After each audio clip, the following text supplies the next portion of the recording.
Hey y'all. So today I'm going to be talking about my weight loss tips, especially centering around what's worked for me personally. I know what works for some people doesn't work for everyone. So I'm not a doctor, I'm not a dietitian. I'm just me explaining what's worked for me in my weight loss journey. And obviously you guys know that I have been on metformin for about almost a year now. It'll be, let's see, yeah, it's been a year. So it's been a year and about a half, or a year and a couple months. And during that time, from my highest weight, which was probably around 200, maybe more than that, I've lost 40 pounds. Most of what I lost was lost doing CrossFit for 6 years. I did the natural way for 6 years and lost about 20 pounds ish until I was at like 170, 175. I can't do math, so don't hold me to the numbers, but 170, 175 just from natural, going sugar free, eating healthy, and also, doing CrossFit for 4 days a week. So that was how I lost most of the weight that I had gained from medication. Once again, if you haven't been here, a lot of medications can cause weight loss and weight gain as a side effect. So that's what I was running into, which ran my weight up to 200. I hadn't changed anything about my diet or exercise plan. And once I tried this medication, the weight just kept packing on, packing on, packing on. So I switched medications and slowly started losing weight with diet and exercise. I did that for about 6 years and lost about 20 pounds ish, or maybe that's 30 pounds. There may be about 20 to 25 pounds, I could say, until I was at 170, 175, and my weight just plateaued there. It just stayed like fluctuating from 170 to 175, which was not my ideal goal weight. And so it wasn't until I started metformin and really was on metformin for about a year, as well as mixing in some other weight loss medications, that I ended up getting my weight down to about 163, 165. And that's where I'm at today. So I just wanted to share with you guys my process and just the way that I look at food now instead of the way I used to look at food. Because I used to look at food as there was bad foods and good foods, and I don't see foods the same way anymore. What I focus on mostly is portion sizes and portion control, because that's another thing with metformin. It will curb your cravings, it will curb your appetite, and also it will make you eat smaller portions and get full faster. So for me, no food is the problem. Portions are just information. So to kind of explain on that, food doesn't have morals, portions are simply data, not a judgment.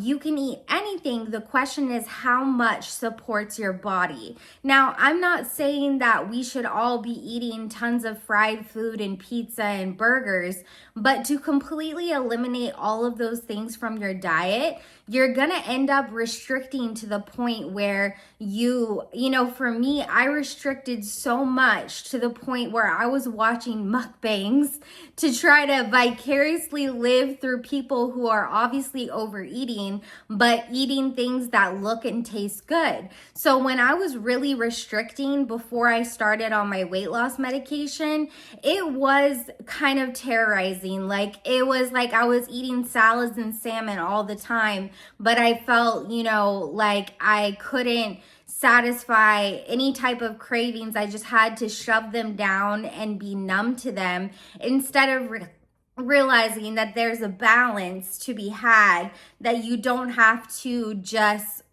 black and white thinking bad food, good food, can't have the bad foods, you know, because what will end up happening is you'll restrict so much, and then on your cheat day, you're gonna have a whole binge and just eat everything that you've been restricting. So binging has never been my form of eating disorder, but at the same time, I do realize that if I restrict myself so much, then the bad foods, quote unquote, are all I think about. And if I can't have a little taste of something, then I'm already in my mind thinking that I'm deprived. So portion size, smaller portions are not a punishment, okay? So they're a way to stay in relationship with foods long term.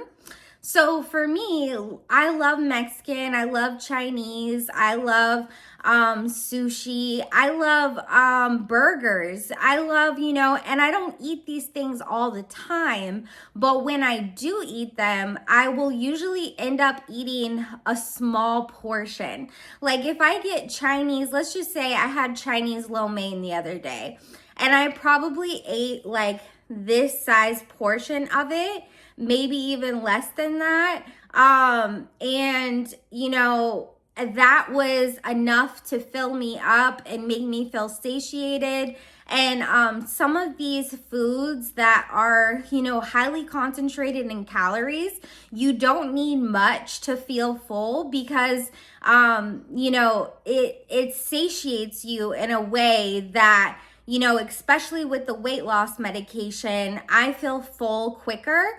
If I go get wings, for instance, I'm only eating about 5 wings. That's about all I can eat, you know? And, you know, Mexican, I will eat about 2 portions of a steak quesadilla instead of the whole thing. So it's like, that's how I use portion control in my life to kind of curb my appetite and make me not feel like I am completely restricting myself of all different types of foods. Because honestly, before I lived this way, I used to terrorize myself over eating out. It was something that I literally would get anxiety about. Like if we had to eat out, and I would just have anxiety the whole time, anxiety after I ate, anxiety about what I was going to eat, always trying to eat salads, but not being happy with the salads. I didn't really want the salads. I was just trying to lose weight. And it was just something that consumed my mind all the time. So, learning to eat in smaller portions and still having the foods that you love, it's not the worst thing. It's a really strategic in weight loss to be able to have small portions of foods that you would consider bad foods, but it keeps you from restricting to the point where you end up binging later. So this is another thing. You don't need to earn food. Oh my God, this is so big because I have a lot of body dysmorphia. I'm not gonna lie. Even after losing all this weight, I still have body dysmorphia, you know? But at the same time, you know, I used to think I have to work out 4 times a week in order to earn my food, in order to be able to eat. And that's just so unhealthy. You shouldn't feel like food is sustenance for everybody. And some people don't have the choice of which food to pick. It's like whatever's on your plate, that's what you eat, and it's for survival, you know? So it's like not everybody has the privilege to choose exactly what type of food they're gonna eat, you know? It's like sometimes what's provided for you is what you're gonna eat. And just this toxic mentality of having to earn your food, work out enough until you earn your food, is like, it's so toxic, and it keeps you from progress, right? Because your mind starts working in a way that actually inhibits your weight loss instead of progressing you. It's like the anxiety that you have about thinking that you have to do something to deserve to eat is ridiculous. Like, you don't have to do anything to deserve to eat. Everybody deserves to eat. And Everybody deserves to eat food, no matter what kind of food that is. You cannot starve yourself on this journey. That is unsustainable. You will not continue. You will not succeed if you just starve yourself, right? And then, you know, hunger cues matter more than rules to me. Okay. I am a little bit more of an intuitive eater. Like, I don't eat dessert every day. I don't eat takeout every day. I don't eat, you know, snacks every day. But every once in a while, I'll feel like I want a snack. Every once in a while, I'll feel like I want a dessert. Every once in a while, I'll feel like eating out. And so, like, before, like, there have been points in my life where I've been addicted to sugar, which, if you guys have watched my previous videos, I did quit sugar for a while. And when I start to notice myself getting addicted to sugar, that's when I start backing off of it. And I had an experience recently where I just ate a really bad, like, I had like a couple desserts that just threw me off, that were not good, not tasty, just packed full of sugar. And it just turned me off to sugar. Like, I was just like, I can't eat this right now. So a dessert for me is like once or twice a week, you know? It's not every night. It's not, and even snacking for me, like, a lot of days I don't snack. Like, and my snacks, just to give you an idea of like a healthy snack, my snacks that is like my go-to snack, if I feel like I need to eat something after dinner, or if I feel like dinner didn't really fill me up all the way, I'll have like a bowl of cereal. My favorite cereal right now is Honey Nut Crunch, and I'll have like a bowl of cereal, and that usually fills me up and actually acts like a sweet treat to me.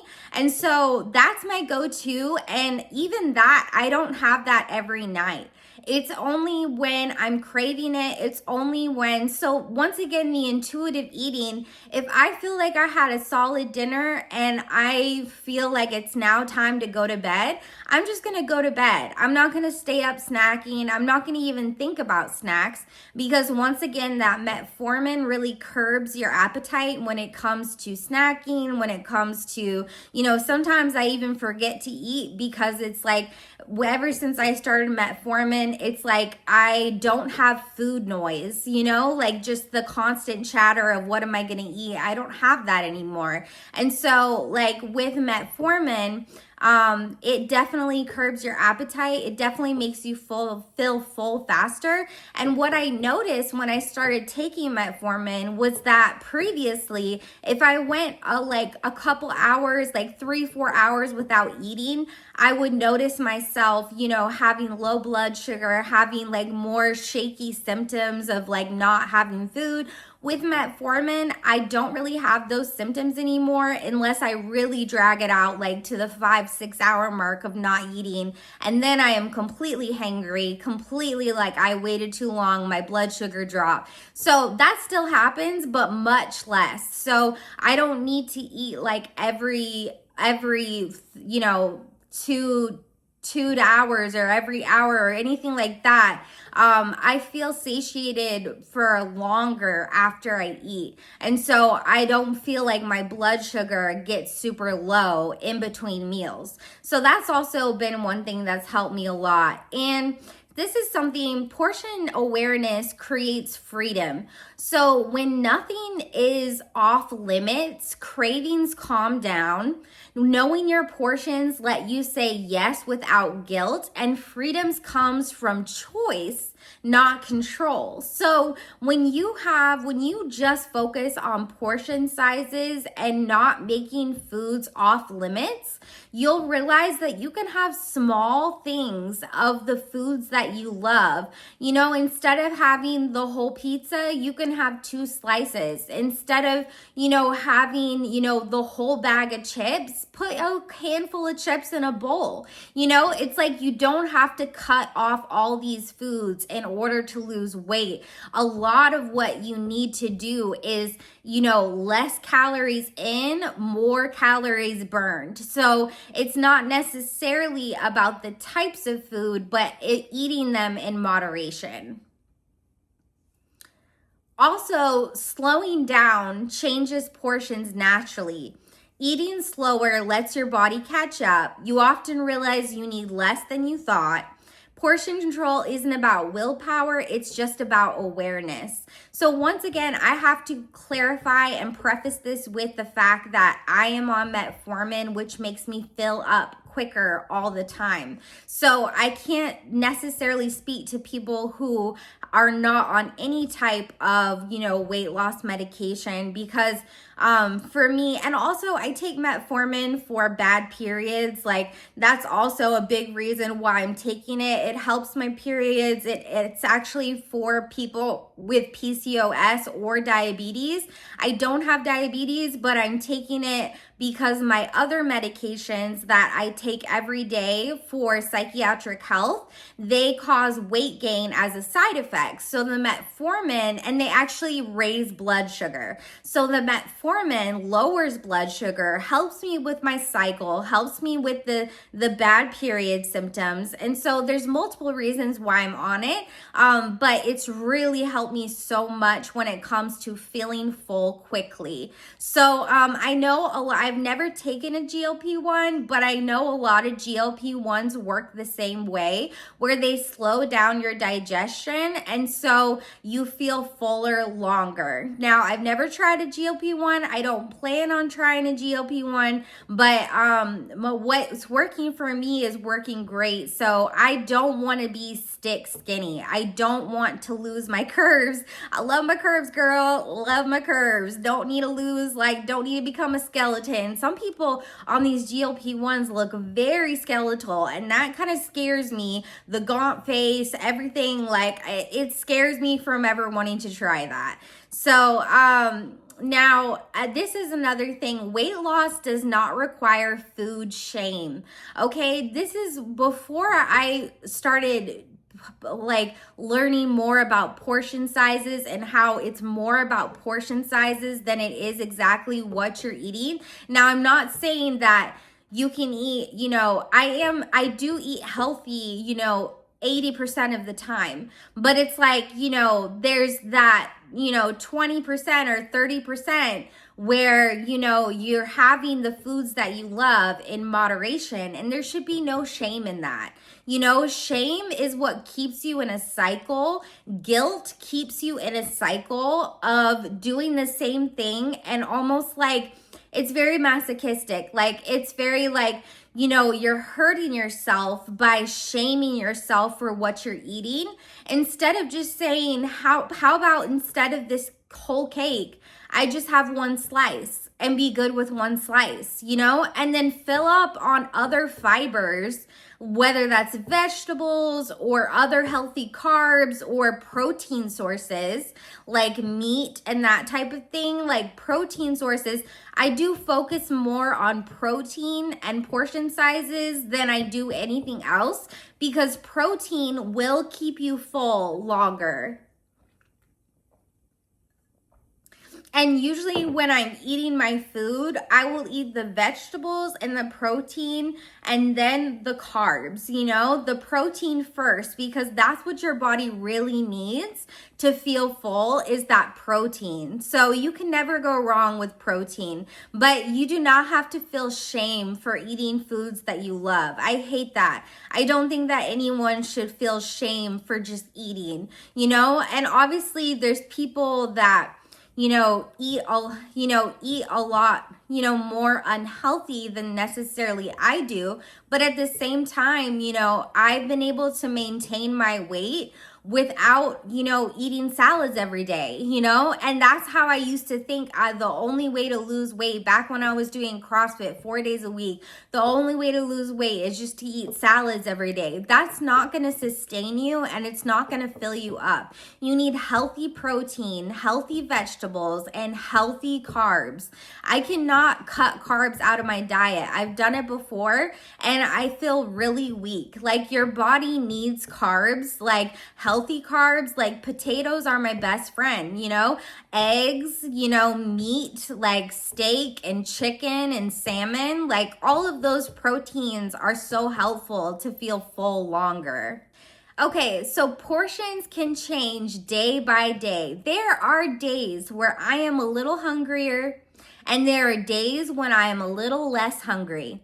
And that is completely okay. You're not going to eat the exact same amount of calories every day, whether that's because you went out to eat or whether that's because you're just less hungry or more hungry. It's okay for your portion sizes to change day by day. That's what I talk about when I'm talking about intuitive eating, is that some days I'm not really hungry and I don't eat a lot. And then the next day, I will have cravings or I will be hungrier. And then that's the day that I have my snacks, or that's the day that I focus more on protein, filling me up longer. So it's like, it's okay for your portion sizes to change day by day.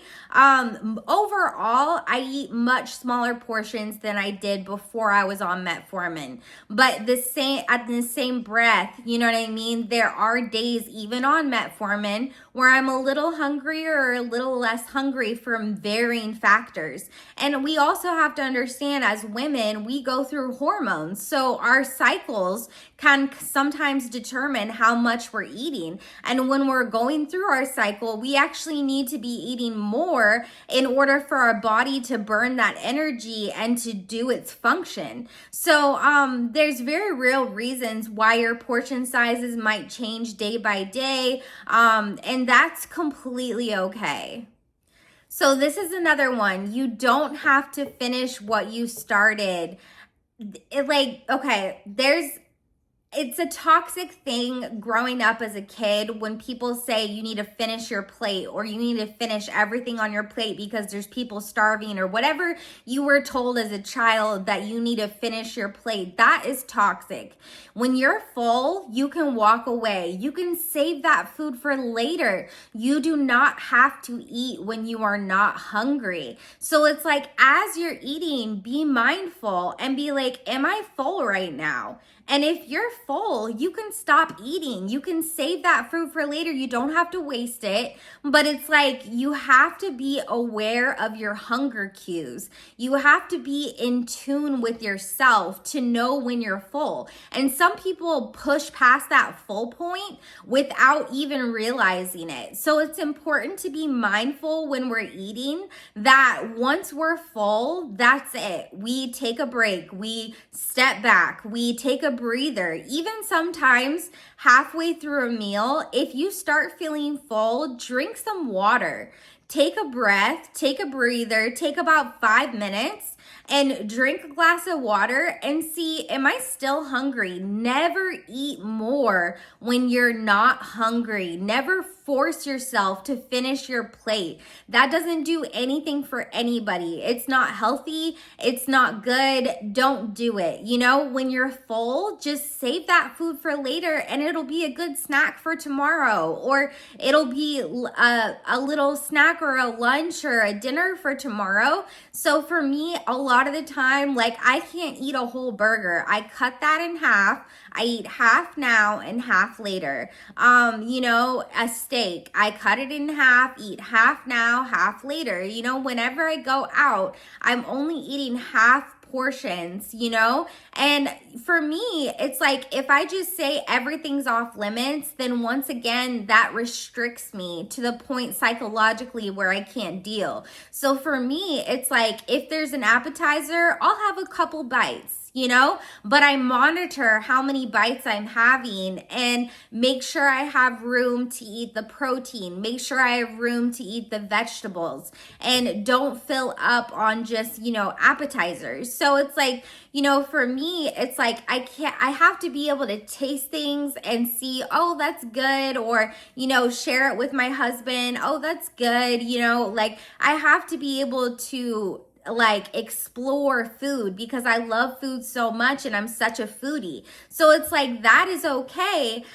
Just remember, you can stop whenever you feel full. And that's just like what I do. I just take everything home with me that I'm not going to eat. And that's totally okay. So this is the last one. Long-term weight loss can look boring, and that's okay. I honestly haven't even really, like, some days I notice my weight loss and some days I don't, and that's probably my body dysmorphia. But it's like, you know, weight loss is on a scale, you know, and it's like after losing 40 pounds, you know I'm not at my highest weight, but some days I don't feel like I lost 40 pounds, you know, but that doesn't stop my weight loss journey. I still do the things that I know I need to do in order to lose weight, without stressing myself to the point where it's not fun anymore, you know, and it took me years to get off that first 30 pounds. It took me years. So it's like, I understand that weight loss is a journey and you have to be focused on the activity or the work that you're doing. So you have to find a way to enjoy the process, because the destination is not going to come anytime soon. It literally took me like 6 to 7 years for me to lose all 40 pounds, you know? And that was with the help of a weight loss medication when I plateaued around 170, 175.